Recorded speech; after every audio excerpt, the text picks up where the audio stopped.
Greetings YouTube, and welcome back to my sketchbook.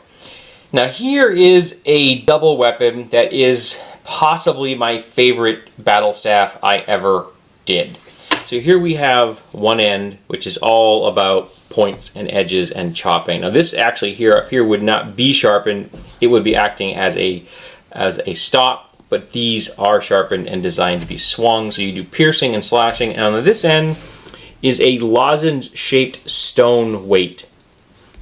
And I just think that this particular weapon just perfectly summed up what I want in a battle staff. I think that this would be something I would love to build a character around. Alrighty, so here we go with a, sorry, this is a slightly larger binder. It may cause me a few issues. Here we go with a stone, a bladed club with edges here and here. And then you hang it here and also use that as a place for a lanyard. So this is a kind of probably considered a hand axe in all seriousness.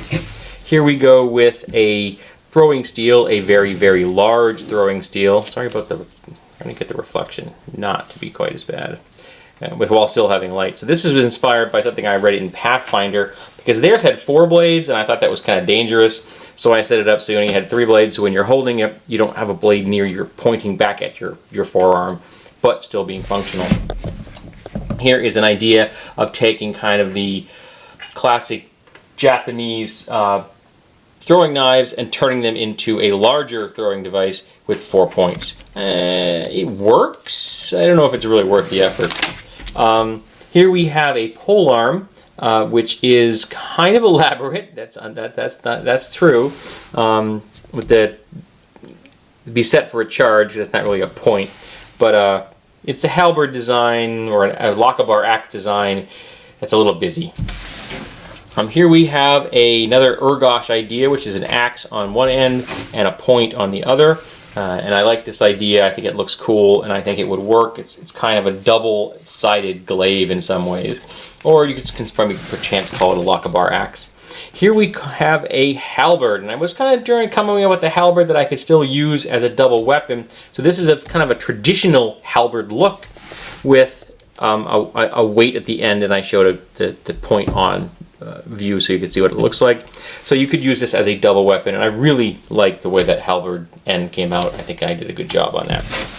Here we have a double spear, or maybe even just a double bladed weapon. It's just the same. I think that would work. Obviously you couldn't set it for a charge though.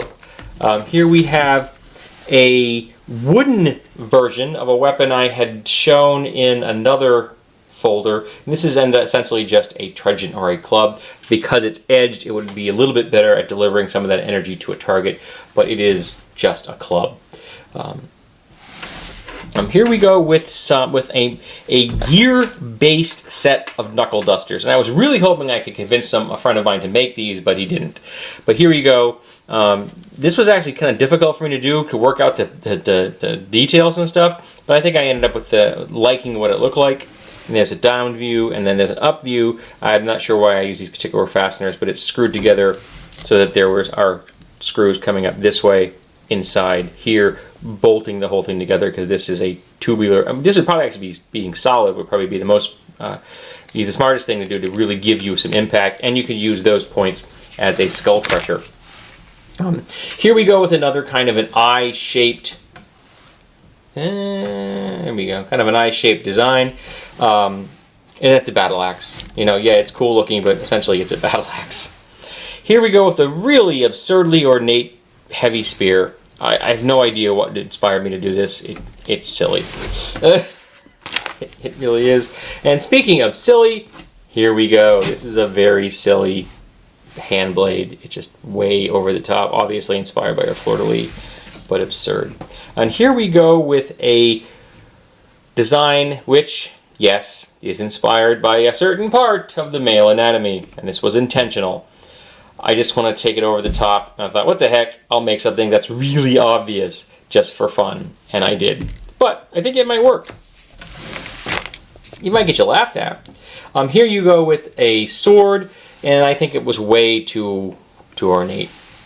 I'm not really sure what I was trying to achieve here, but I didn't get there. It's just silly. And here we have another kind of a Qatar thrusting weapon with a. This is all round stock, and this is hammered out of that stock, so it would finally round here and finally transition into flats as you get closer. But I think it would work. I'm not sure why I designed it that way. That's how I designed it. Here we have another one, and this one is actually based on something I've actually seen in real life in a picture, so it's closer to reality. But it kind of like, something like almost like a thrusting weapon that you could see sometimes in a karambit. Now here we have a double leaf spear, obviously inspired by some of the leaf designs I had done in my last folder. Very elegant in my book. And we have a thinner, more elegant leaf sword, which I think even gets the job done better than my first design, which was the last image in my last folder. I think this one achieves that goal considerably better. Here we have a double weapon, kind of a Dwarven Urgosh, and I think the head's a little bit big on this.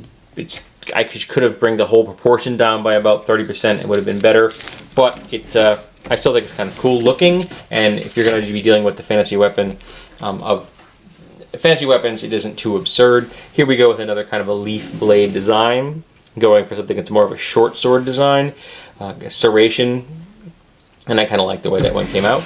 Here we go with a device this is a real world tool. I know someone online that owns this, and I just drew my version of this that they have, and they apparently designed this very specifically so you could use it as a draw knife. So you could use it. It's heavy in here for chopping. The tip in there for making burrowing small holes and things. This was designed as a bushcraft tool. Silver Fox here on YouTube. This was a pole arm that I decided to really push the limits. I can't remember what I was inspired by, but I wanted something that was completely off the wall. So I came up with a pole arm that is all about in-cutting and hooking. So devised, trying to get lots of options for combat, hooking, pinning, disarming, that kind of thing. Here we go with another bladed axe, and while it's very funky looking, it's essentially it's a battle axe. It's just a very elaborate battle axe. Here we go with another battle staff. This one having an eye shaped at the end, and then two blades here. So it does give it a vague arrow shape, and I kind of like the way that one came out. Here we have a sword, which was supposed to be playing off the whole idea of the radiant sun. So something like distinctly a magic item. This actually, now that I look at it, and I've seen people play Skyrim, makes me something you see in Skyrim. Here we have with a glaive. In some ways, a very simple glaive. Straightforward, a small butt cap at the end to keep the wood from splinting, and I like the simplicity of that. I think I got the lines on that correct. Here we go with a heavy spear with literally just intentionally designed to look like a can opener, just designed to go and get in there and get someone out of their armor in a really, really bloody way. Here we go with a glaive with a back spike and with a Chinese vibe because it has this large ring at the back. So you could use this as a blunt weapon because that would be actually a cylinder. That would be actually a round cross section on that ring. So you could get all kinds of different functions here. And I really like the way I pulled that one off. I think it came out nice. Check out my time. Okay. Here we have a tool which is based on real world types of material. So this is like an I-beam shape in here. In fact, I show you the I-beam shape in that. This is built off of something I saw in real life as a tool used by rescuers. This is why it's got hexes in there for turning things. It's got a flat hammer shape in here, which is square in cross section. Got a pry bar and hook down here. This is a dwarven weapon. It just screams both functionality and danger. Here we have a sunburst axe. I really like the proportions on this. I really do. I think I did a good job. And there's kind of a Chinese ring at the end. I think that would be very cool and very appropriate to certain types of cultures and or religions. And here we have, kind of inspired by the stuff, the piece I had on the cover, piece on the cover. Big point, these stop it from moving forward, and this is all about the slashing. It's a pole arm, but you can't see the rest of the shaft because there's no reason to draw that. And I wanted to really concentrate on the pole arm head itself, and I really like this design. I believe this was what I did first, and then I did the one that's on the cover, on the cover second.